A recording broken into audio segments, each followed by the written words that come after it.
Course బలగం cinema తర్వాత బలగం సుజాత అయిపోయారు. So ఇప్పుడు సుజాత గారు మాట్లాడతారు. అందరికీ నమస్కారం అండి. మీడియా ఫ్రెండ్స్ అందరికీ thank you so much for supporting us. And వేదికను అలంకరించిన పెద్దవారందరికీ పేరు పేరున థ్యాంక్ యూ సో మచ్ అండి. అండ్ మా అక్షయ్ కుమార్ గారికి చాలా థ్యాంక్స్. మంచి ఆపర్చునిటీ ఇచ్చారు. ఇందులో నేను ఏమి హీరోయిన్ మదరో హీరో మదరో కాదు, మంచి పాత్ర చేశాను. అంటే అక్కడ ఏడ్చాను, ఏడిపించాను. ఇక్కడ అందరిని ఏడిపించేలాంటి పాత్ర చేశాను.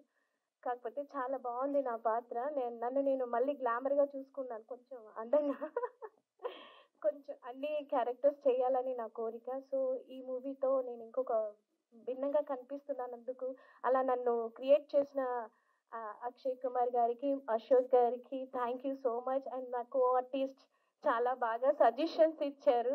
Sir thank you. And Venu sir, మీతో ఇంకో ప్రాజెక్ట్ చేయాలని నా కోరిక. మరి నెరవేరుస్తారో లేదో సార్, నెరవేరుస్తారా సార్? విరాట పర్వంలో పద్మ నేను సార్తో ప్రాజెక్ట్ చేశాము. So thank you so much. నాకు ఈ ఆపర్చునిటీ ఇచ్చిన ప్రతి ఒక్కరికి థ్యాంక్స్. మీడియా మిత్రులు please support us. Thank you so much. Thank you అండి. Thank you so much.